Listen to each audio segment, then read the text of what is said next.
강한 나라를 존경합니다. 하지만 그들은 강해질 이유를 가졌죠. 어둠 속에서 들리는 건 엔진이 아니었습니다. 심장이었습니다. 그런데 말입니다. 지금 세계가 발칵 뒤집혔습니다. 적은 병력, 좁은 국토, 제한된 자원. 명확한 수치로 따져도 승산은 없어 보였지만 그들은 이겼습니다. 그 이유를 찾기 위해 수많은 학자들이 머리를 싸맸죠. 어떻게 이런 일이 가능합니까? 그들은 전쟁을 피하지 않았습니다. 아니, 공식으로 바꿔버렸습니다. 그들의 답은 단 한 문장이었죠. 1000년 동안 이렇게 살아왔을 뿐입니다. 도대체 이 공식은 어디서 비롯된 걸까요? 그건 생존의 철학이었고 1000년을 이어온 DNA였습니다. 그들의 잠재력, 이젠 기술로 변해 세계를 향하고 있습니다. 지금부터 그 놀라운 현장 속으로 들어가 보시죠. 미국에서 날아온 충격적인 이야기. 바로 시작합니다. 그리고 지금 어디에서 시청하고 계신지 댓글로 남겨주세요.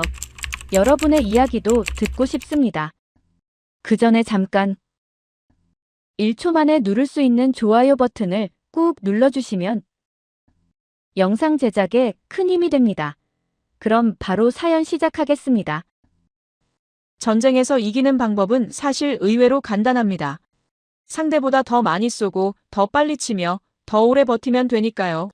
전쟁은 결국 덧셈이라고 저는 그렇게 배웠습니다.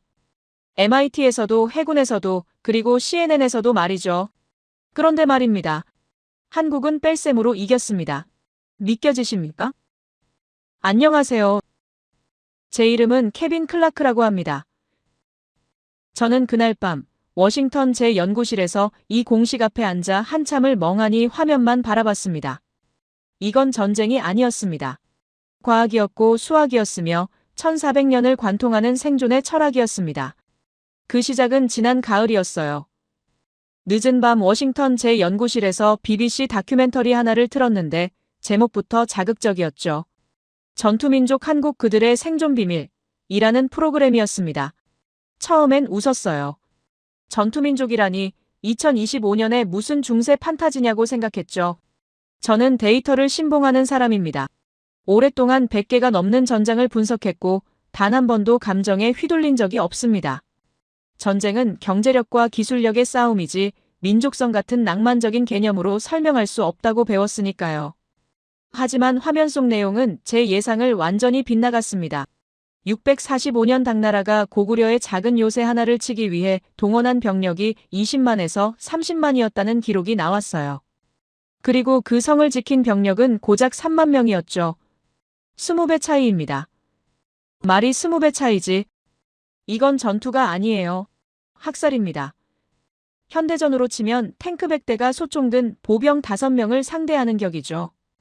상식적으로 항복각서를 쓰거나 협상 테이블에 앉는 게 정상입니다. 그런데 결국 어떻게 됐을까요? 60일이 넘는 포위 공격에도 불구하고 안시성은 끝내 함락되지 않았습니다. 저는 마우스를 놓고 화면을 멍하니 바라봤어요. 이게 가능한 일인가 싶었죠. 당시 당나라는 세계 최강국이었습니다. 유럽뿐만 아니라 중동까지 영향력을 미치던 제국이었고 군사기술도 당대 최고 수준이었거든요. 그런 나라가 작은 성 하나를 이기지 못하고 물러났다는 건 단순한 행운이나 우연으로 설명할 수 없는 일이었습니다. 저는 그날 밤 잠을 이룰 수 없었어요. 다음 날 아침부터 자료를 뒤지기 시작했죠. 하버드의 동아시아 역사 연구 논문들을 찾아보고 MIT 동료들에게 연락해서 군사공학적 분석 자료를 요청했습니다. 그리고 며칠 동안 파고들며 저는 하나의 패턴을 발견했어요. 한국의 산성은 단순한 방어시설이 아니라 하나의 거대한 전투 시스템이었다는 사실을 말이죠. 중국이 만리장성을 쌓을 때 한국은 산성을 쌓았습니다. 이 차이가 결정적이었어요. 만리장성은 평지에 건설되어 도시를 보호하는 역할을 했지만 한국의 산성은 그 자체가 요새이자 공격 기지였거든요. 첫째로 지형을 최대한 활용했습니다. 안시성은 험준한 산세를 이용해 축조되어 적군의 접근 자체를 어렵게 만들었죠. 이건 수적 열세를 극복하는데 엄청난 도움이 됐어요. 평지에서 싸웠다면 3만 명은 순식간에 포위당해 전멸했을 겁니다. 둘째로 한국의 산성은 장기전에 최적화되어 있었습니다. 성 내부에는 우물과 곡물 저장고 무기 제작소가 갖춰져 있어서 장기간 포위 공격을 견딜 수 있었어요. 이게 안시성이 60일 이상을 버틸 수 있었던 비결이죠. 미국 정부가 운영하는 국방연구소의 분석 자료를 보니 당시 안시성의 보급 체계는 현대 군사기지의 자급자족 시스템과 놀라울 정도로 유사했습니다. 셋째로 가장 중요한 점은 산성이 단순한 방어시설이 아니었다는 겁니다. 한국의 산성은 적극적인 공격의 거점이기도 했어요. 안시성 전투에서 고구려군은 성 밖으로 나가 기습 공격을 감행하기도 했다는 기록이 있습니다. 이건 중국이나 유럽의 성벽과는 완전히 다른 개념이었죠. 성은 숨는 곳이 아니라 싸우는 곳이었던 겁니다. 넷째로 산성 방어에는 모든 주민이 참여했습니다. 신분과 성별에 관계없이 모든 이가 각자의 역할을 맡아 성을 지켰어요. 이건 총력전의 개념을 보여주는 것으로 당시로서는 매우 혁신적인 전략이었죠. 오늘날 우리가 말하는 국민 개병 개념이 이미 1400년 전 한반도에 존재했던 겁니다. 저는 이 자료들을 정리하며 하나의 문장에 도달했어요. 한국인은 지형을 무기로 삼았다는 사실이었습니다. 산은 그들의 갑옷이었고 계곡은 그들의 함정이었으며 성벽은 그들의 검이었죠. 적은 숫자를 대체한 건 바로 이 지형이었던 겁니다. 전 세계 어느 나라도 이렇게까지 지형을 전략의 핵심으로 삼은 곳은 없었어요.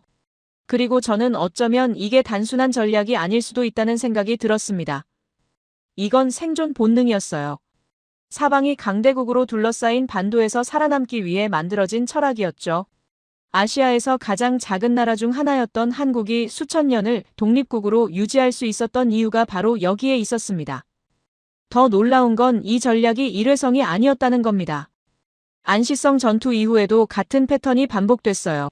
1000년 후 임진왜란 때도 한국은 산성을 활용해 일본군을 막아냈고 이순신 장군은 바다라는 지형을 이용해 왜군을 격파했죠. 이건 우연이 아니었습니다. 계산된 철학이었고 세대를 넘어 전승된 지혜였습니다. 저는 그날 밤 연구실에서 창밖을 바라보며 생각했어요. 이렇게까지 철저하게 생존을 계산한 민족이 또 있을까 하고 말이죠. 그들의 성벽 위에는 돌보다 단단한 신념이 있었습니다. 지키겠다는 의지, 살아남겠다는 집념, 그리고 다시는 무릎 꿇지 않겠다는 다짐이 있었어요. BBC 다큐는 이렇게 결론지었습니다. 한국은 전투민족이라고 말이죠. 처음엔 과장이라고 생각했던 그 표현이 이제는 다르게 들렸어요. 그들은 진짜였습니다. 싸움을 즐겨서가 아니라 생존을 위해 싸워야 했기에 전투민족이 된 거죠. 그리고 그 싸움의 방식은 무모한 용맹이 아니라 치밀한 계산이었습니다. 저는 노트에 한 줄을 적었어요. 목숨의 경제성이라고 말이죠. 이 개념이 모두를 위해 중요한 이유는 이게 단순히 과거의 이야기가 아니기 때문입니다. 2025년 오늘날에도 이 철학은 살아 숨쉬고 있었고 저는 그 증거를 찾아 나서기로 했습니다. 그날 밤 저는 확신했어요. 이건 단순한 역사 다큐가 아니라 제 모든 분석을 뒤흔들 충격적인 발견의 시작이었다는 걸 말이죠. 안시성 전투를 분석하고 나서 저는 한 가지 의문이 들었습니다. 이게 정말 일회성 사건이었을까 하는 생각이었죠. 애초에 운이 좋았던 걸까요? 아니면 계산된 전략이었을까요? 그 답을 찾기 위해 저는 더 과거로 거슬러 올라가 봤습니다. 그리고 612년 또 다른 기록을 발견했어요. 살수대첩이라는 전투였습니다. 이번에도 숫자부터 충격이었어요. 수나라가 고구려를 침략하기 위해 동원한 병력이 30만 명이었고 이를 맞이한 고구려군은 고작 10,000명 남짓이었습니다. 30대 1입니다. 여러분, 이건 뭐 전투라고 부를 수도 없는 숫자 차이예요. 현대전으로 비유하자면 항공모함 10척이 어선 한 척을 상대하는 격이죠. 상식적으로는 도망가거나 항복하는 게 정상입니다. 그런데 을지문덕이라는 장군은 완전히 다른 선택을 했어요.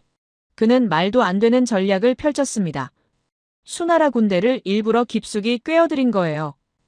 후퇴하는 척하면서 적을 계속 전진하게 만들었죠. 수나라는 당연히 고구려군이 약해서 도망간다고 생각했습니다.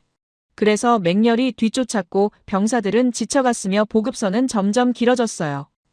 그리고 을지문덕은 기다렸습니다. 살수라는 강가에서 적군이 완전히 지칠 때까지 말이죠. 그가 선택한 곳은 좁은 골짜기였어요. 30만 대군이 아무리 많아도 좁은 공간에서는 숫자의 우위를 발휘할 수 없었습니다. 그리고 바로 그 순간 을지문덕은 강력하게 반격했죠. 지친 적군은 속수무책이었어요. 좁은 골짜기에서 빠져나갈 방법도 없었고 강물에 막혀 후퇴조차 할 수 없었습니다. 결과가 어떻게 됐는지 아십니까? 30만 수나라 군대 중에서 살아서 돌아간 병사가 고작 2,700명이었다고 합니다. 이건 단순한 승리가 아니에요. 거의 전멸 수준이었죠. 100대 1 이상의 교환비를 달성한 겁니다. 저는 이 기록을 보며 소름이 돋았어요. 이게 정말 가능한 일인가 싶었거든요. 그런데 더 놀라운 건 따로 있었습니다. 을지문덕이 여기서 멈추지 않았다는 거예요. 한국의 전투 방식 중 가장 특징적인 것이 바로 그 무자비함이었습니다. 특히 적군이 퇴각할 때의 행동이 매우 독특했죠. 대부분의 군대는 적이 퇴각하면 그것으로 만족합니다. 퇴각시킨 것만으로도 승리를 자축하고 더 이상 쫓아가지 않는 게 일반적이에요. 위험하니까요. 함정에 빠질 수도 있고 역습당할 수도 있으니까 말이죠. 하지만 한국군은 달랐습니다. 그들은 적이 퇴각할 때도 끝까지 추격하여 한 명도 살려보내지 않으려 했어요. 최대한 많은 적을 제거하는 게 목표였죠. 저는 처음에 이게 잔인하다고 생각했습니다. 하지만 자료를 더 파헤쳐 보니 이해가 되기 시작했어요. 한국에게는 이런 위험을 감수할 만한 이유가 있었던 겁니다. 바로 물리친다는 개념 때문이었어요. 한국어에서 물리친다는 말은 단순히 적을 쫓아내는 게 아니라 완전히 제거한다는 의미를 담고 있었습니다. 이건 단순한 언어적 차이가 아니에요. 전략적 사고의 차이를 반영하는 거죠. 한국은 역사적으로 주변 강대국들의 침략에 끊임없이 시달렸어요. 한번 물리친 적이 다시 공격해오는 일이 빈번했고, 그러면 한국은 체력이 회복되지 않은 상태에서 또 싸워야 했습니다. 그래서 적을 완전히 제거하는 것이 장기적으로 더 안전하다고 판단했던 겁니다. 이게 바로 제가 발견한 개념이었어요. 목숨의 경제성이라는 거죠. 최소한의 희생으로 최대한의 적을 제거한다는 원칙 말입니다. 이건 잔혹함이 아니라 생존 공식이었어요. 수적 열세 속에서 만들어진 이 개념은 이후 한국의 모든 전략적 사고의 근원이 됐습니다. 그리고 저는 이 철학이 1000년 후에도 그대로 이어졌다는 걸 발견했어요. 1598년 노량해전이라는 전투에서 말이죠. 이순신이라는 장군이 등장하는 순간입니다. 당시 일본은 7년간 조선을 침략했다가 마침내 철수하기로 결정했어요. 전쟁은 사실상 끝난 거나 다름없었죠. 일본군은 배를 타고 본국으로 돌아가고 있었습니다. 보통 장군이라면 여기서 멈췄을 겁니다. 적이 알아서 물러가는데 굳이 위험을 감수하며 쫓아갈 이유가 없으니까요. 하지만 이순신은 달랐어요. 그는 퇴각하는 일본 함대를 끝까지 추격했습니다. 비록 자신이 죽을 수도 있다는 걸 알면서도 말이죠. 실제로 그는 이 전투에서 목숨을 잃었어요. 그런데 세계를 이끄는 군사 전략가들이 주목한 건 바로 이 지점이었습니다. 이순신의 목표는 명확했어요. 가능한 한 많은 일본 군함을 격침시키는 것이었죠. 왜 그랬을까요? 일본의 전쟁 수행 능력을 근본적으로 약화시키기 위해서였습니다. 단순히 이번 전쟁에서 이기는 걸 넘어 앞으로 일어날 수 있는 전쟁까지 생각한 거예요. 큰 틀에서 보면 이건 1000년 전 을지문덕과 똑같은 전략이었습니다. 한국인들에겐 들어올 땐 마음대로였지만 나갈 땐 아니다라는 마인드가 내재돼 있었죠. 이순신은 이를 완벽하게 실천했습니다. 침략자들에게 쉽게 들어왔지만 살아서 돌아갈 생각은 하지 말라는 메시지를 준 거예요. 사실 이 행동은 굉장히 위험했습니다. 실제로 장군은 이 전투에서 목숨을 잃으셨고요. 하지만 그는 자신의 죽음을 무릅쓰고라도 일본의 전력을 최대한 약화시키는 게 장기적으로 조선의 이익이 된다고 판단했던 겁니다. 저는 여기서 패턴을 발견했어요. 살수대첩과 노량해전 사이에는 1000년이라는 시간 차이가 있었지만 전략은 놀라울 정도로 유사했습니다. 둘 다 수적 열세를 극복했고 둘 다 퇴각하는 적을 끝까지 추격했으며 둘 다 압도적인 교환비를 달성했죠. 이건 우연이 아니었어요. 계승된 철학이었습니다. 그리고 부가적인 자료들을 찾아보니 이 전략이 단순히 2번만 사용된 게 아니라는 걸 알게 됐어요. 한국 전쟁사 전체를 관통하는 원칙이었던 겁니다. 귀주 대첩에서도 같은 패턴이 나타났고 행주 대첩에서도 마찬가지였으며 심지어 한국전쟁 당시에도 비슷한 전략이 사용됐다는 기록이 있었습니다. 저는 노트에 한 문장을 적었어요. 목숨의 경제성은 한국의 DNA다라고 말이죠. 이건 단순한 전술이 아니었습니다. 생존을 위한 철학이었고 수천 년을 관통하는 지혜였으며 현대에도 살아 숨쉬는 원칙이었어요. 그리고 저는 궁금해지기 시작했습니다. 이 철학이 정말로 현대에도 이어지고 있을까 하고 말이죠. 그날 밤 저는 연구실에서 창밖을 바라보며 생각했습니다. 전쟁의 본질은 결국 숫자가 아니라 철학이라는 걸 깨달았어요. 많은 나라가 병력을 늘리고 무기를 강화하는 데 집중할 때 한국은 효율을 계산했습니다. 적은 최대한 빼고 아군은 최소한만 더하는 방식으로 수천 년을 살아남은 거죠. 그리고 이 순간 저는 확신했어요. 이 DNA가 사라졌을 리 없다는 걸 말이죠. 1400년 전 안시성에서 시작된 철학이 1000년 후 살수에서 다시 나타났고 또 1000년 후 노량에서 재현됐다면 지금 이 순간에도 어딘가에서 살아 숨쉬고 있을 거라는 확신 말입니다. 저는 다음 자료를 열기 시작했습니다. 한국의 무기기술에 관한 문서들이었어요. 그리고 거기서 저는 또 다른 놀라운 발견을 하게 됩니다. 목숨의 경제성이라는 철학이 어떻게 기술로 진화했는지를 말이죠. 목숨의 경제성이라는 철학을 발견하고 나서 저는 다음 질문에 직면했습니다. 도대체 어떻게 이걸 구현했을까 하는 의문이었죠. 한 명으로 100명을 상대한다는 건 단순히 용맹함만으로는 불가능합니다. 거기엔 반드시 기술이 필요했을 거예요. 그래서 저는 한국의 무기 체계를 파헤쳐보기 시작했고 그곳에서 놀라운 발견을 하게 됩니다. 가장 먼저 제 눈에 들어온 건 한국의 활이었어요. 처음엔 그냥 평범한 활이겠거니 생각했습니다. 어느 나라나 활은 있으니까요. 하지만 자료를 읽으면서 저는 점점 놀라기 시작했어요. 한국의 활은 다른 나라의 활과 근본적으로 달랐습니다. 그 차이는 단순히 모양이나 크기가 아니라 설계 철학 자체에 있었죠. 한국 활의 특성을 이해하는데 가장 중요한 점은 바로 그들이 처한 전략적 상황이었습니다. 한국은 항상 주변 강대국들에 비해 수적 열세에 있었고 이런 상황을 극복하기 위해 그들은 독특한 전략을 발전시켰어요.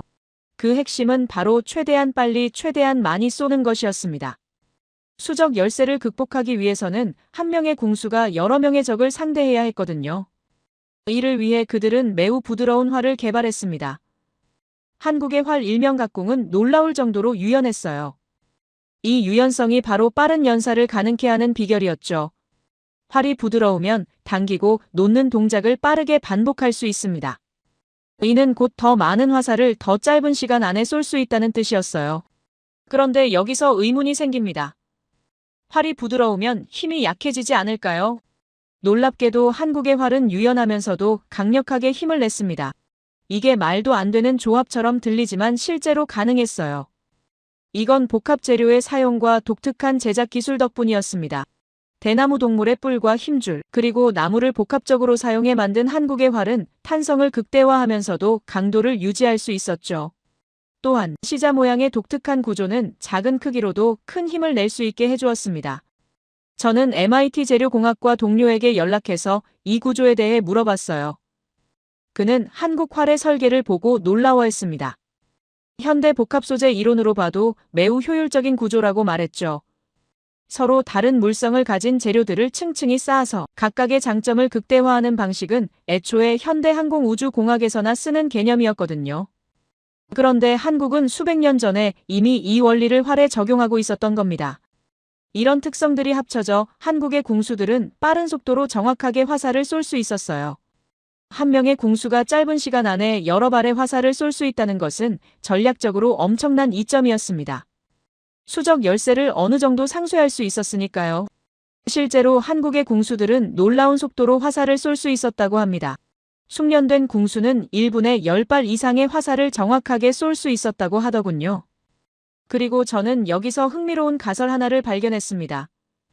부가적인 연구 논문들을 찾아보니 몇몇 학자들이 제기한 이론이 있었어요.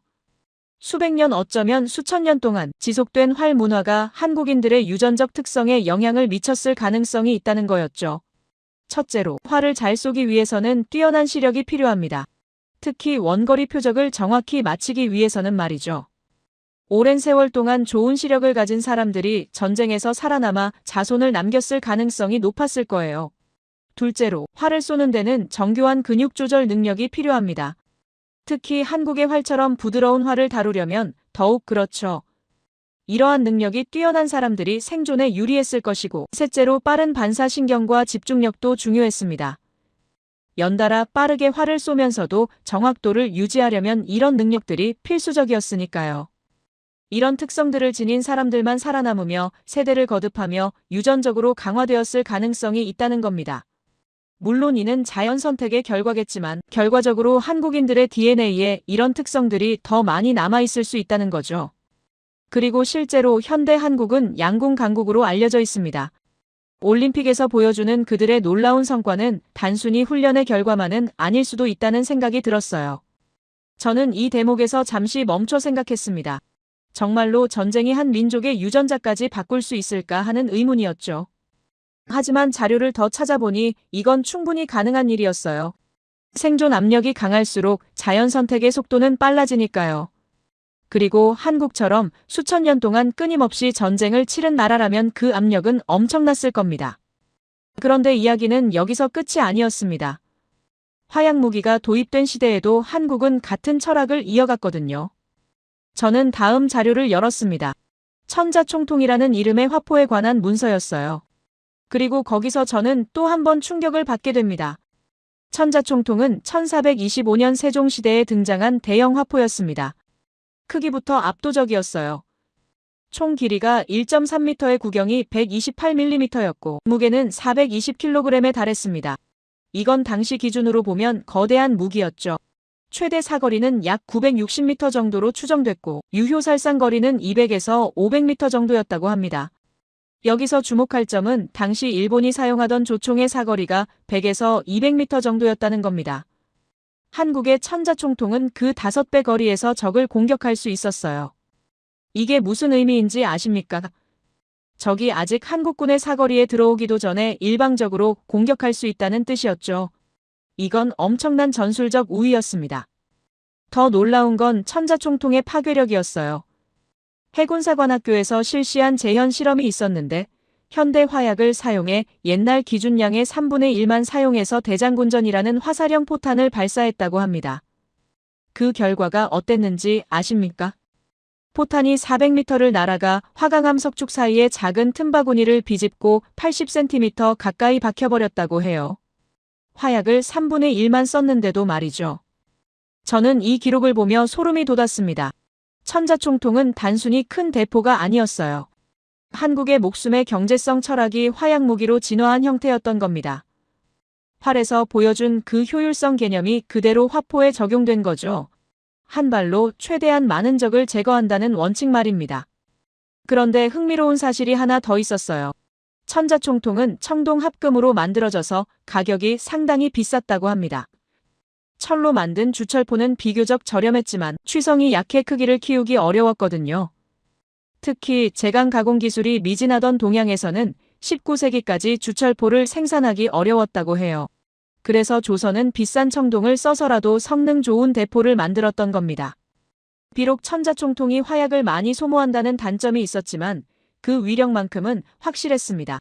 백사집과 정만록 같은 문헌에서도 천자총통은 화약을 많이 소모한다고 지적했고 실제로 임진왜란 때 이순신 장군도 천자총통보다는 현자총통이나 지자총통 같은 중소형 화포를 더 많이 요청했다고 해요. 화약 소모가 적으면서도 충분히 강력했으니까요. 이게 바로 큰 틀에서 봤을 때 한국의 전략이었습니다. 무조건 큰 무기를 만드는 게 아니라 효율을 따졌던 거예요. 천자총통은 성을 공격하거나 대규모 함대를 상대할 때 쓰는 특수 무기였고 일상적인 전투에서는 화약 소모가 적은 중소형 화포를 주력으로 삼았습니다. 이것도 결국은 목숨의 경제성이라는 같은 철학에서 나온 선택이었죠. 저는 여기서 한 가지 패턴을 명확히 볼 수 있었습니다. 활에서 화포로 무기는 바뀌었지만 철학은 변하지 않았다는 거예요. 최소한의 자원으로 최대한의 효과를 낸다는 원칙이 천년의 시간을 관통하며 이어져 온 겁니다. 활의 복합 소재 기술이나 천자총통의 청동 합금 기술이나 모두 같은 목표를 향하고 있었어요. 효율을 극대화하는 건 말이죠. 그리고 저는 이 순간 깨달았습니다. 한국의 기술 발전은 단순한 모방이나 우연이 아니었다는 걸 말이죠. 거기엔 일관된 철학이 있었고 명확한 목표가 있었으며 그걸 구현하는 치밀한 계산이 있었습니다. 과거부터 현재까지 이어지는 하나의 큰 흐름이 보이기 시작했어요. 저는 그날 밤 연구실에서 노트에 한 문장을 더 추가했습니다. 기술은 철학을 구현하는 도구다라고 적었죠. 한국은 생존이라는 철학을 활로 구현했고 화포로 진화시켰으며 어쩌면 현대에도 같은 방식으로 이어가고 있을지 모른다는 생각이 들었어요. 그리고 저는 점점 더 궁금해지기 시작했습니다. 이 철학이 정말로 2025년 오늘날에도 살아있을까 하는 의문이었죠. 인터넷을 뒤지며 한국의 현대 군사기술에 대한 자료들을 찾아봤습니다. 거기서 저는 놀라운 이름들을 발견했어요. K2 전차 K9 자주포 장영실함이라는 잠수함 그리고 KF-21이라는 전투기 말이죠. 각각의 무기 체계를 보면서 저는 같은 패턴을 느꼈습니다. 효율성, 기동성 그리고 세계를 이끄는 기술력이 보였어요. 그런데 단순히 자료만으로는 부족했습니다. 저는 직접 확인하고 싶었어요. 1400년 전 안시성의 DNA가 정말로 현대 무기에 살아 숨쉬고 있는지를 말이죠. 저는 창밖을 바라보며 생각했습니다. 한국이라는 나라를 직접 가보고 싶다는 마음이 조금씩 커지고 있었어요. 아직 확정은 아니었지만 이 호기심을 억누를 수가 없었습니다. 천년을 이어온 철학이 현대기술로 어떻게 구현됐는지 제 눈으로 직접 보고 싶었죠. 며칠 동안 한국의 전쟁사를 파고들며 저는 하나의 큰 틀을 정리할 수 있었습니다. 안시성에서 시작해 살수를 거쳐 노량으로 이어지고 활에서 천자총통으로 진화한 이 모든 것들이 하나의 철학으로 연결돼 있었다는 사실 말이죠. 저는 노트를 펼치고 한국이 수적 열세를 극복한 3가지 핵심 원칙을 정리하기 시작했습니다. 첫째는 지형 활용이었어요. 한국은 평지에서 싸우지 않았습니다. 산성을 쌓고 협곡을 이용하며 바다의 조류까지 계산에 넣었죠. 이건 단순히 방어만 하는 게 아니었어요. 지형 자체를 무기로 만든 겁니다. 20배, 30배의 적군도 좁은 공간에서는 숫자의 우위를 발휘할 수 없었고 오히려 그 숫자가 독이 되어 혼란에 빠졌죠. 둘째는 장기전 대비였습니다. 한국의 성들은 단순한 성벽이 아니라 하나의 자급자족 도시였어요. 우물과 곡물, 저장고 무기 제작소까지 갖춰서 수개월씩 포위 공격을 견딜 수 있었습니다. 이건 적이 지쳐 물러갈 때까지 버티는 전략이었죠. 애초에 빨리 이기려고 하지 않았던 겁니다. 시간을 아군으로 만드는 방법을 알고 있었어요. 셋째는 추격 전략이었습니다. 그리고 이게 가장 특이한 점이었죠. 대부분의 나라는 적이 퇴각하면 승리를 자축하고 멈춥니다. 하지만 한국은 달랐어요. 퇴각하는 적을 끝까지 쫓아가 최대한 많이 제거했습니다. 이건 위험한 전략이었지만 제 침략을 막기 위한 계산된 선택이었죠. 한 번의 전투로 적의 전쟁 수행 능력을 근본적으로 약화시키는 것이 목표였습니다. 저는 이 3가지 원칙을 보며 소름이 돋았어요. 이건 단순한 전술이 아니었습니다. 생존을 위한 과학이었고 천년을 관통하는 철학이었으며 수학적으로 계산된 전략이었죠. 한국은 전쟁을 예술이 아니라 공학으로 접근했습니다. 모든 것을 수치화하고 효율화했으며 최적화했어요. 그리고 저는 자연스럽게 다음 질문에 도달했습니다. 이 철학이 현대에도 살아있을까 하는 의문이었죠. 저는 인터넷을 뒤지며 한국의 현대 군사력에 대한 자료들을 찾아봤습니다. 거기서 놀라운 사실들이 쏟아져 나왔어요. 한국은 지금 세계를 이끄는 방산 수출국 중 하나였고 특히 폴란드에 대규모 무기를 수출하며 유럽 시장을 뒤흔들고 있었습니다. K2 전차 K9 자주포 KF-21 전투기 그리고 장영실함이라는 잠수함까지 이름들만 봐도 범상치 않았어요. 각각의 무기에 대한 기사들을 읽으며 저는 같은 패턴을 느꼈습니다. 효율성, 기동성 그리고 가성비라는 단어가 반복해서 등장했죠. 이건 우연이 아니었습니다. 비록 시대는 바뀌었지만 철학은 여전히 살아있었던 겁니다. 특히 장영실함이라는 잠수함에 대한 기사가 제 눈길을 끌었어요. 디젤 잠수함 중 세계 최고 수준이라는 평가가 있었고 캐나다가 60조 원 규모의 계약을 놓고 한국과 독일 중에 고민하고 있다는 내용이었습니다. 저는 이 대목에서 멈춰 생각했어요. 독일이라면 잠수함 기술의 본고장 아닙니까? 그런 독일과 경쟁한다는 것 자체가 충격이었죠. 더 파헤쳐 보니 한국의 잠수함 기술은 단순히 독일을 모방한 게 아니었습니다. 리튬이온 배터리 수직 발사관 AIP 시스템 같은 최신 기술들이 집약돼 있었고 어떤 면에서는 독일을 앞서고 있다는 평가도 있었어요. 저는 여기서 안시성이 떠올랐습니다. 산성이 단순한 방어 시설이 아니라 공격 거점이었던 것처럼 이 잠수함도 단순히 숨는 무기가 아니라 공격하는 무기였던 거죠. 그리고 제 머릿속에서 모든 퍼즐이 맞춰지기 시작했습니다. 안시성의 산은 지형이었고 장영실함의 산은 바다였으며 둘 다 은폐와 기습이라는 같은 원리를 사용하고 있었어요. 1400년의 시간이 흘렀지만 DNA는 변하지 않았던 겁니다. 저는 그 순간 확신했습니다. 이건 직접 확인해야겠다고 말이죠. 하지만 단순히 관광객처럼 가서 볼 수는 없었어요. 저는 전문가를 만나 깊이 있는 이야기를 나눠야 했습니다. 그래서 저는 오랜 친구에게 연락하기로 했죠. 마이클이라는 이름의 기자였습니다. 그는 10년 전쯤 서울에서 특파원으로 일했던 사람이에요. 한국 사회와 문화에 대해 깊이 이해하고 있었고 특히 한국의 국방 산업에 관심이 많았던 친구였죠. 저는 그에게 전화를 걸었습니다. 저는 최근 며칠간 제가 발견한 것들을 간략히 설명했습니다. 한국의 전쟁 철학에 대해 그리고 그게 현대 무기 기술로 이어진다는 가설에 대해 말이에요. 마이클은 흥미로워하며 들었고 그는 서울에서 특파원으로 일할 때 HD 현대 중공업의 한 연구원을 알게 됐다고 했어요. 손준호라는 이름의 사람이었는데 잠수함 프로젝트에 깊이 관여하고 있는 전문가라고 했습니다. 마이클은 그와 몇 번 인터뷰를 했었고 매우 신뢰할 만한 사람이라고 평가했죠. 영어도 유창하고 외국 기자들에게 친절하게 설명을 잘해준다고 덧붙였어요. 저는 그 사람을 만날 수 있을까 하고 물었습니다. 그는 아직도 가끔 연락하는 사이라고 했습니다. 주로 한국 방산 산업에 대한 정보를 주고받는 관계였지만 개인적으로도 친한 편이라고 했죠. 이틀 후 마이클에게서 연락이 왔는데 제 배경을 설명했고 그는 흔쾌히 승낙했다고 했습니다. 심지어 부산 조선소까지 안내해 줄 수 있다고 했다더군요. 저는 믿기지 않았어요. 이렇게 쉽게 일이 풀릴 줄은 말도 안 되는 행운이었죠. 저는 손준호 연구원에게 이메일을 보냈습니다. 제 소개와 함께 제가 연구하고 있는 내용을 간략히 설명했어요. 안시성에서 시작된 전쟁 철학이 현대 잠수함 기술까지 이어진다는 가설에 대해 말이죠. 그리고 직접 만나 이야기를 나누고 싶다고 정중하게 요청했습니다. 다음 날 아침 답장이 왔어요.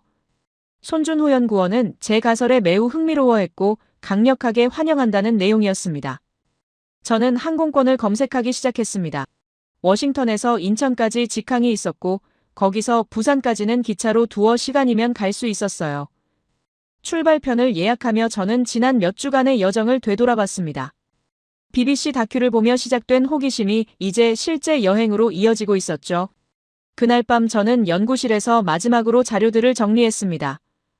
안시성의 사진들, 살수대첩의 지도, 이순신의 초상화, 한국활의 구조도, 천자총통의 설계도 그리고 장영실함의 사진까지 모든 것을 한 폴더에 모았어요. 이건 단순한 취재가 아니었습니다. 1400년을 관통하는 하나의 철학을 추적하는 여정이었죠. 저는 창밖을 바라보며 생각했습니다. 과거의 DNA가 정말로 현재에 살아있는지 제 눈으로 직접 확인하게 될 거라는 기대감이 컸어요. 손준호라는 사람을 만나면 어떤 이야기를 들을 수 있을지, 장영실함이라는 철의 산을 보면 어떤 느낌일지 상상만으로도 가슴이 벅찼습니다. 일주일 후 저는 워싱턴 덜레스 공항에 섰습니다. 배낭 하나와 노트북 그리고 지난 몇 주간 모은 자료들을 들고 말이죠. 탑승 게이트로 걸어가며 저는 다짐했습니다. 이번엔 단순히 자료만 보는 게 아니라 직접 느끼고 경험하겠다고 말이에요. 1400년 전 안시성 성벽 위에 섰던 병사들의 마음을 그리고 지금 부산 조선소에서 장영실함을 만드는 사람들의 마음을 이해하고 싶었습니다. 비행기가 이륙하며 저는 창밖을 바라봤어요. 워싱턴의 불빛들이 점점 작아지고 있었습니다. 그리고 저 멀리 태평양 너머 한국이라는 나라가 기다리고 있었죠. 1400년의 비밀을 간직한 채로 말입니다. 인천공항에 도착한 순간 저는 충격을 받았습니다. 공항 자체가 하나의 작품이었어요. 워싱턴 덜레스 공항은 기능적이고 실용적인 곳이지만 인천공항은 달랐습니다. 천장이 높고 넓었으며 자연광이 쏟아져 들어왔고 곳곳에 한국 전통 문양이 현대적으로 재해석되어 있었어요. 입국장을 걸으며 떠오른 생각은 하나였습니다. 이 나라는 애초에 미학과 효율을 동시에 추구하는구나 하는 깨달음이었어요. 짐을 찾아 나오니 한 남자가 제 이름이 적힌 종이를 들고 서 있었습니다. 40 초반쯤 돼 보이는 단정한 인상의 남성이었고 손준호 연구원임을 직감할 수 있었어요. 유창한 영어와 따뜻한 악수가 첫인상이었습니다. 마이클이 제 이야기를 많이 전했다는 그의 설명과 함께 안시성부터 장영실함까지 연결한다는 제 가설에 대한 흥미가 느껴졌어요. 우리는 함께 공항 지하로 내려가 KTX라는 공항철도에 탑승했습니다. 서울역까지 가서 거기서 부산행 KTX를 타는 경로였어요. 공항철도 안에서 손준호 연구원은 제가 한국을 처음 방문한다는 사실을 확인했고 많은 것에 놀랄 거라는 견해를 밝혔습니다. 한국은 빠르게 변하는 나라였고 공항은 그 시작에 불과했어요. 서울역에 도착하니 또 한 번 놀랐습니다. 역사 자체가 현대적인 쇼핑몰 같았어요. 사람들은 빠르게 움직였고 모든 것이 효율적으로 돌아가고 있었습니다. 손준호 연구원이 사준 커피를 마시며 들은 정보는 간단했습니다. 부산까지 2시간 반이 걸리고 KTX는 매우 쾌적하다는 내용이었어요. KTX에 탑승하는 순간 저는 또 한 번 감탄했습니다. 좌석이 넓고 깨끗했으며 와이파이가 무료로 제공됐고 각 좌석마다 콘센트가 있었어요. 미국의 암트랙과는 차원이 달랐습니다. 창가 자리에서 오른쪽을 보면 한국의 풍경을 볼 수 있다는 손준호 연구원의 안내가 있었죠. 기차가 출발하자 본격적인 이야기가 시작됐습니다.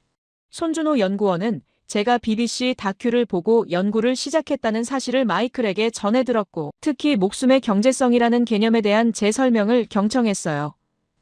그의 반응은 흥미로웠습니다. 자신들도 비슷하게 생각한다는 공감이 느껴졌죠. 손준호 연구원의 설명에 따르면 큰 틀에서 봤을 때 한국의 방산 기술은 항상 효율을 최우선으로 삼아왔다고 합니다. 비록 예산이 충분하지 않았지만 그래서 오히려 더 창의적이 될 수밖에 없었다는 분석이었어요. 제한된 자원으로 최대 효과를 내야 했던 상황이 혁신을 만들었다는 논리였어요. 저는 이 설명을 들으며 소름이 돋았습니다. 1400년 전 안시성과 똑같은 논리였거든요. 창밖으로 한국의 풍경이 펼쳐졌습니다. 산과 들판이 조화를 이루고 있었고 가끔 작은 도시들이 나타났다가 사라졌어요. 손준호 연구원의 설명이 이어졌습니다. 저 산들이 보이는지 확인하며 한국은 국토의 70%가 산이라는 지리적 사실을 알려줬어요. 과거부터 산을 활용하는 전략이 발달했던 배경이었고 지금은 산 대신 바다를 활용한다는 현대적 변화까지 설명해줬습니다. 저는 이 말에 귀가 번쩍 뜨였습니다. 바로 제가 생각했던 바였거든요. 장영실함도 같은 철학으로 만들어진 것이 맞는지 확인하고 싶었어요. 손준호 연구원은 잠시 생각하더니 정확한 표현이라는 평가와 함께 장영실함은 바닷속 안시성이라는 비유를 해줬습니다. 그 순간 저는 제 가설이 맞았다는 확신이 들었어요. 그의 설명은 계속 이어졌습니다. 디젤 잠수함의 핵심은 은폐와 기습이었고 들키지 않고 접근해서 먼저 타격하는 것이 목표였어요. 이건 산성 전략과 정확히 일치하는 개념이었습니다. 안시성이 지형의 우위를 이용했다면 장영실함은 기술의 우위를 이용한다는 분석이었어요. 리튬이온 배터리로 더 오래 잠수하고 수직 발사관으로 더 강하게 타격한다는 구체적인 내용까지 포함됐어요. 저는 독일 잠수함과의 비교가 궁금했습니다. 손준호 연구원의 답변은 자신감이 넘쳤어요. 독일은 전통이 있지만 한국은 혁신이 있다는 분석이었습니다. 독일이 납축전지를 고집할 때 한국은 리튬이온으로 전환했고 독일이 수직발사관을 포기할 때 한국은 10개를 장착했다는 비교였죠. 그의 목소리엔 자부심이 가득했어요. 기차는 빠르게 남쪽으로 내려갔습니다. 손준호 연구원은 창밖을 가리키며 지나가는 도시들에 대한 설명을 해줬어요. 평택의 미군 기지 대전의 과학도시, 대구의 섬유산업까지 각 도시마다 간단한 배경 지식을 제공했고 저는 한국의 지리를 조금씩 이해하기 시작했습니다. 부산역에 도착하니 바다 냄새가 났습니다. 손준호 연구원의 설명에 따르면 부산은 한국의 해양 수도였고 조선업과 해운업의 중심지였어요. 우리는 택시를 타고 조선소로 향했습니다. 가는 길에 거대한 크레인들이 보였고 배들이 건조되는 모습이 눈에 들어왔어요. 저는 규모에 압도당했습니다. 조선소 정문의 경비는 철저했습니다. 손준호 연구원의 신분증과 제 여권을 확인한 후 미리 신청해둔 방문 허가로 출입증을 받을 수 있었어요. 우리는 차를 타고 조선소 안으로 들어갔고 몇 분을 달려 한 부두에 도착했습니다. 그리고 저는 그것을 봤습니다. 장영실함이었어요. 검은색 선체가 햇빛에 반짝이고 있었고 3,600톤의 거대한 철 덩어리가 물 위에 떠 있었습니다. 저는 차에서 내려 그 앞에 섰어요. 손준호 연구원은 조용히 제 옆에 섰고 잠시 말없이 함께 바라봤습니다. 철의 산이었습니다. 안시성처럼 웅장했고 천자총통처럼 위압적이었으며 1400년의 DNA가 그 안에 살아 숨쉬고 있었어요. 저는 숨을 멈추고 그 광경을 바라봤습니다. 이게 바로 제가 찾던 답이었죠. 철학이 기술로 구현된 순간이었고 과거가 현재로 이어진 증거였으며 한국이라는 나라의 본질이었습니다. 손준호 연구원의 설명은 명확했습니다. 보안상 이유로 내부 진입은 불가능하지만 회의실에서 상세한 설명을 들을 수 있다는 내용이었어요. 저는 고개를 끄덕였습니다. 외부만 봐도 충분했거든요. 이 잠수함은 단순한 무기가 아니었습니다. 생존의 철학이었고 민족의 DNA였으며 천년을 관통하는 의지의 결정체였어요. 우리는 근처 건물로 들어가 회의실로 향했습니다. 깨끗하고 현대적인 공간이었고 큰 테이블과 프로젝터가 준비돼 있었어요. 손준호 연구원은 노트북을 연결하며 공식 자료들을 보여줄 준비를 했습니다. 장영실함의 주요 사양과 기술적 특징들이 화면에 떴어요. 재원이 나열됐습니다. 전장 83.5m, 전폭 9.6m, 배수량 3,600톤, 승조원 50명, 잠한 깊이는 비공개였지만 손준호 연구원의 평가로는 세계를 이끄는 수준이었어요. 그리고 핵심 기술들이 나타났습니다. 리튬이온 배터리, AIP 시스템, 수직 발사관 10개, 어뢰 발사관 6개, 최신 소나 시스템이었어요. 손준호 연구원의 설명이 하나하나 이어졌습니다. 리튬이온 배터리는 기존 납축전지 대비 용량이 2배 이상이었고 이는 수중작전 시간을 강력하게 늘려주는 기술이었어요. 납축전지를 쓰면 하루에 2~3번 수면으로 올라와 충전해야 하지만 리튬이온은 그 횟수를 절반으로 줄일 수 있다는 분석이었습니다. AIP 시스템에 대한 설명도 이어졌습니다. 에어 인디펜던트 프로펄션 즉 공기 부류 추진이었고 연료전지를 사용해 산소 없이도 3주 정도 잠수할 수 있는 능력이었어요. 손준호 연구원의 설명에 따르면 이게 얼마나 충격적인 기술인지에 대한 강조가 있었습니다. 디젤 잠수함의 가장 큰 약점이 공기 보급이었는데 AIP가 그걸 해결했다는 평가였어요. 수직 발사관에 대한 질문에 손준호 연구원의 답변은 명확했습니다. 이게 장영실함의 가장 큰 특징이라는 설명이었어요. 독일 잠수함에는 수직 발사관이 없고 어뢰만 쏠 수 있지만 한국은 10개의 수직 발사관을 장착했고 여기서 순항 미사일을 발사할 수 있다는 내용이었습니다. 이건 단순히 배를 공격하는 게 아니라 육상 목표까지 타격할 수 있다는 의미였어요. 저는 이 순간 안시성이 떠올랐습니다. 안시성도 단순한 방어시설이 아니라 공격 거점이었죠. 장영실함도 똑같았어요. 숨어서 지키기만 하는 게 아니라 적극적으로 타격하는 무기였던 겁니다. 한국의 철학은 수동적 방어가 아니라 능동적 억제였습니다. 이 원칙이 1400년을 관통하고 있었어요. 손준호 연구원의 설명은 계속됐습니다. 소나 시스템도 최신형이었고 함수의 대형 소나를 장착해 원거리 탐지가 가능하다는 내용이었어요. 그리고 선체 소음도 극도로 줄였다는 기술적 성과가 있었습니다. 잠수함의 생명은 조용함이고 들키지 않는 게 가장 중요하다는 원칙이었어요. 이것도 안시성과 같았습니다. 산속에 숨어 적이 지칠 때까지 기다리는 전략 말이에요. 독일과의 비교에 대한 손준호 연구원의 분석은 이랬습니다. 독일은 전통과 신뢰성에서 앞서고 비록 그들의 기술은 검증됐지만 한국은 혁신과 성능에서 앞선다는 평가였어요. 리튬이온 수직 발사관 최신 소나 이런 것들은 한국이 먼저 적용했다는 사실이 강조됐습니다. 손준호 연구원의 추가 설명도 있었습니다. 한국은 이미 실적함이 있다는 내용이었어요.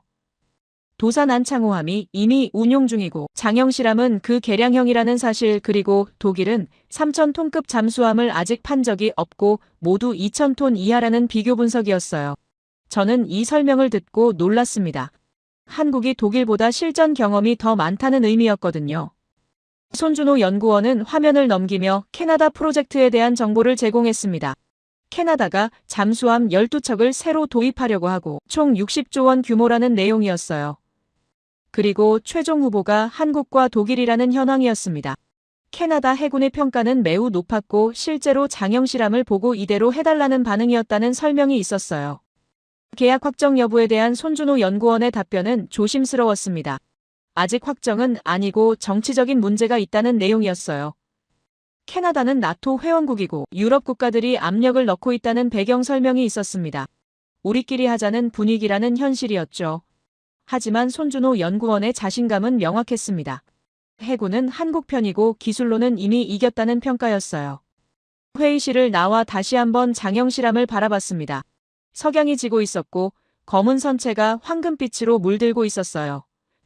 저는 그 광경을 보며 깨달았습니다. 이게 바로 한국이라는 것을 말이죠.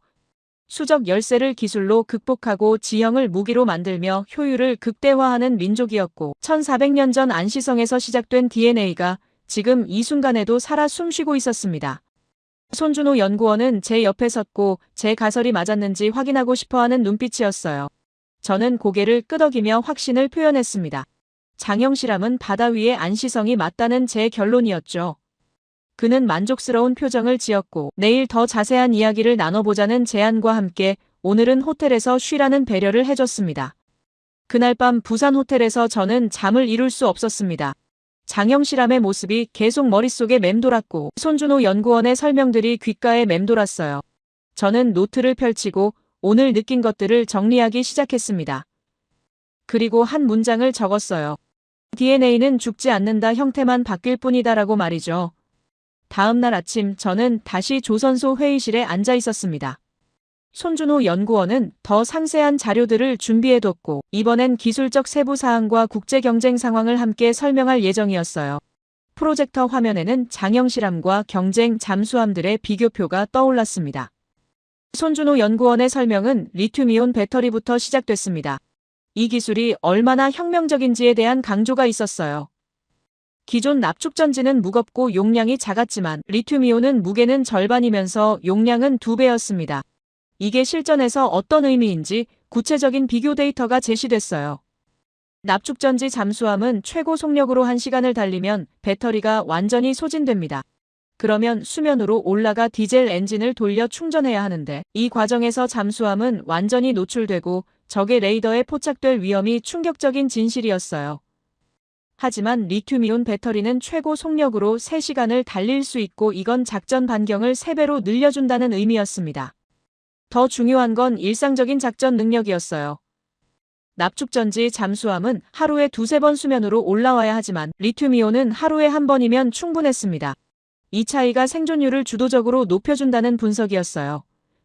적에게 발각될 기회를 절반으로 줄이는 것이니까요. 손준호 연구원은 화면을 넘기며 독일과 일본의 기술 수준을 보여줬습니다. 독일은 여전히 납축전지를 사용하고 있었고 일본은 최근에야 리튬이온 기술을 도입하기 시작했다는 현황이었어요. 하지만 한국은 이미 도산 안창호함에서 리튬이온을 검증했고 장영 실험은 그 개량형이라는 사실이 간조됐습니다. 기술력은 이미 한국이 앞서 있었던 겁니다. 다음은 수직발사관에 대한 설명이었습니다.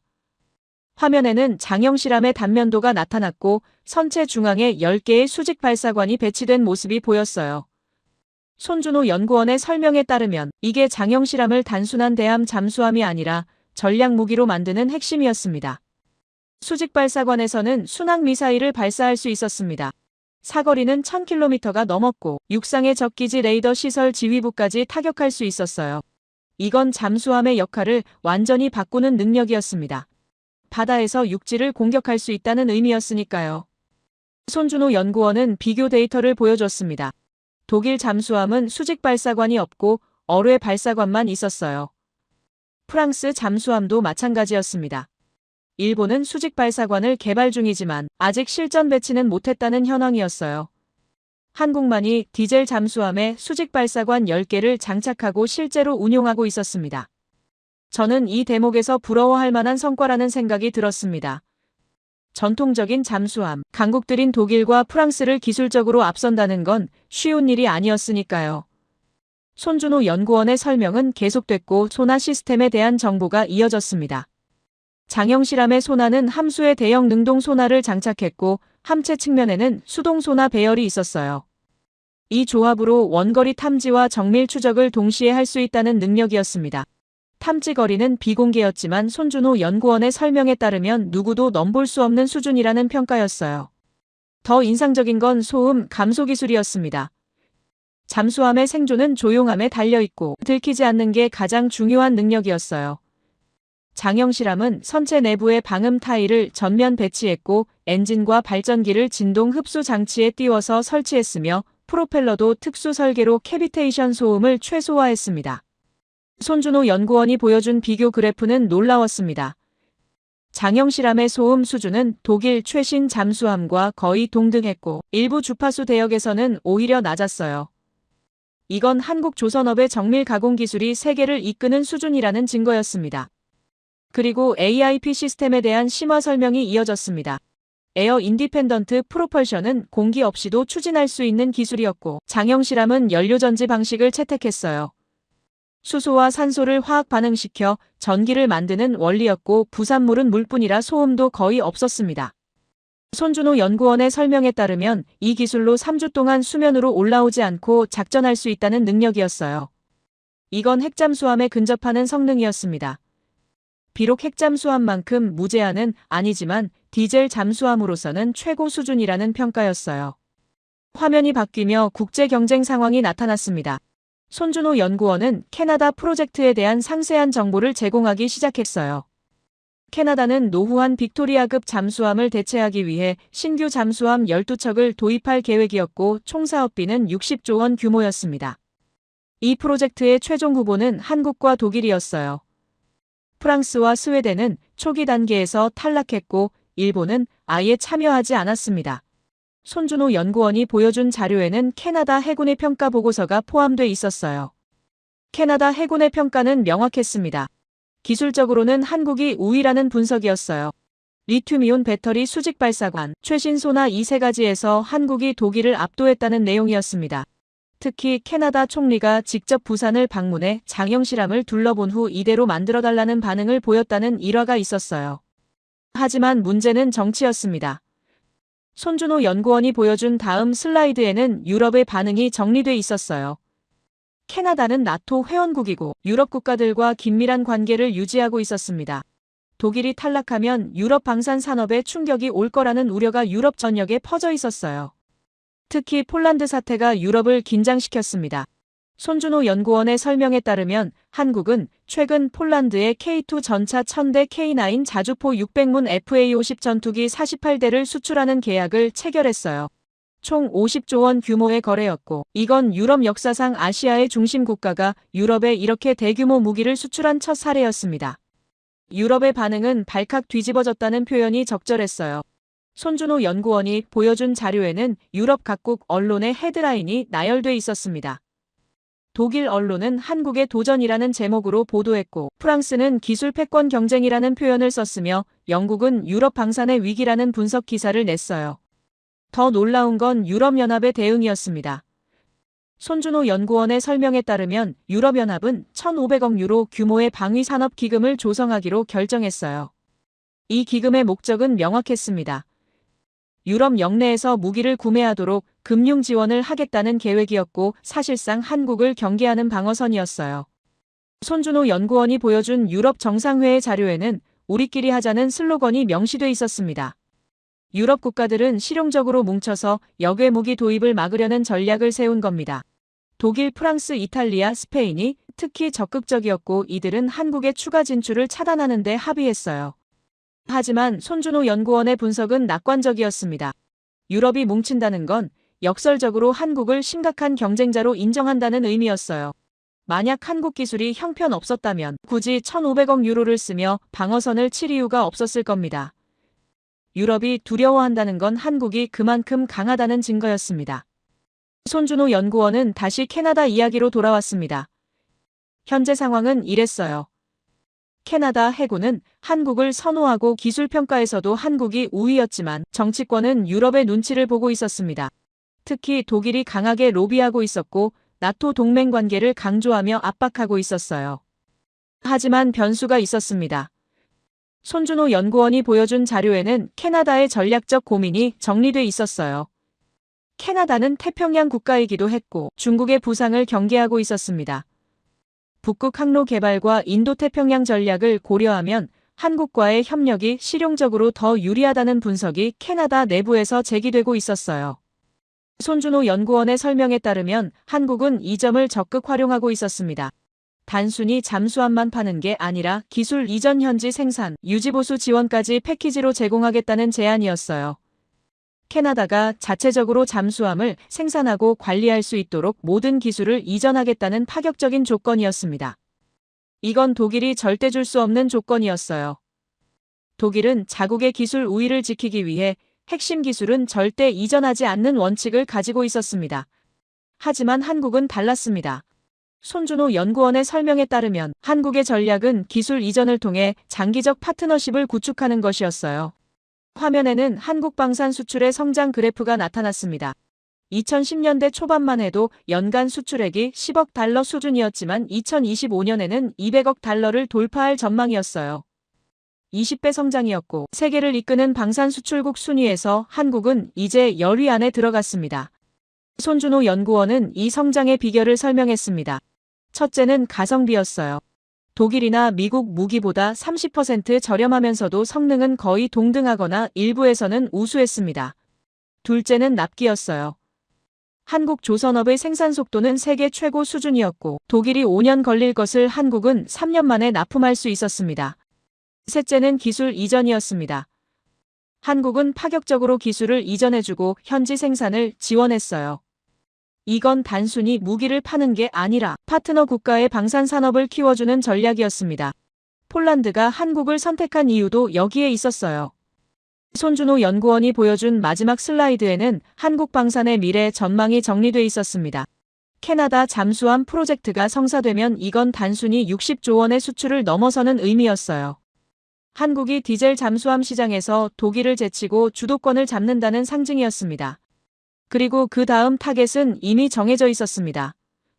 손준호 연구원의 설명에 따르면 호주, 인도네시아, 말레이시아, 필리핀이 모두 잠수함 도입을 계획하고 있었어요.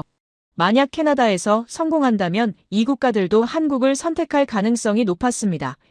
시장 규모로 따지면 200조 원이 넘는 거대한 기회였어요. 저는 이 모든 설명을 들으며 하나의 패턴을 발견했습니다. 한국은 단순히 무기를 잘 만드는 게 아니었어요. 전략이 있었습니다. 수적 열세를 기술로 극복하고 효율을 극대화하며 파트너십으로 시장을 확대하는 방식이었고 이건 1400년 전 안시성의 철학과 정확히 일치했습니다. 손준호 연구원은 프레젠테이션을 마무리하며 한 문장을 덧붙였습니다. 우리는 단순히 잠수함을 파는 게 아니라 철학을 수출하고 있다는 표현이었어요.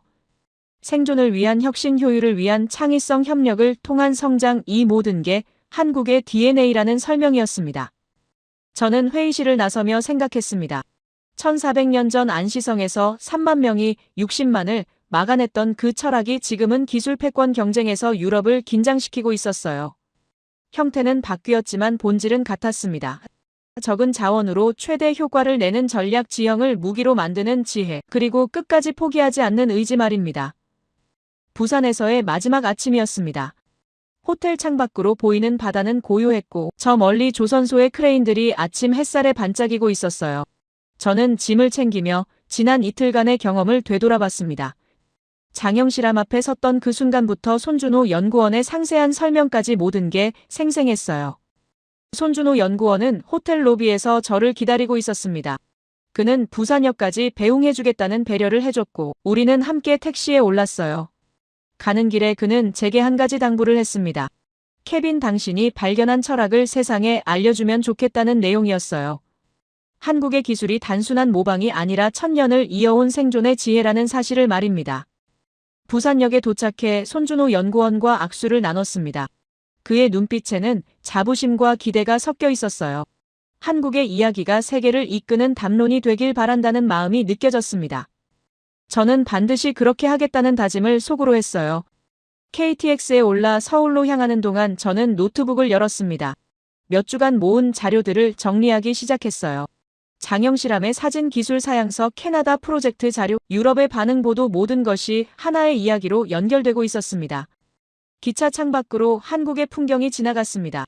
산과 들판 작은 도시들과 논밭, 그리고 가끔 보이는 공장 단지들까지 이 모든 게 1400년을 살아온 민족의 흔적이었어요. 저는 생각했습니다. 이 땅에서 살아남기 위해 그들은 얼마나 치열하게 싸워야 했을까 하고 말입니다. 저는 이 모든 상황을 보며 생각했습니다. 아시아의 중심에서 일어나고 있는 이 혁명이 단순히 무기 수출의 문제가 아니라는 사실을 말입니다. 이건 기술 패권 경쟁이었고 문명의 전환점이었으며 역사의 큰 흐름이었어요. 저는 확신했습니다. 앞으로 10년, 20년 후 세계를 이끄는 기술 강국의 목록에서 한국의 이름을 더 자주 보게 될 거라는 사실을 말입니다. 그들의 DNA는 멈추지 않을 것이고 진화는 계속될 것이며 혁신은 이어질 겁니다.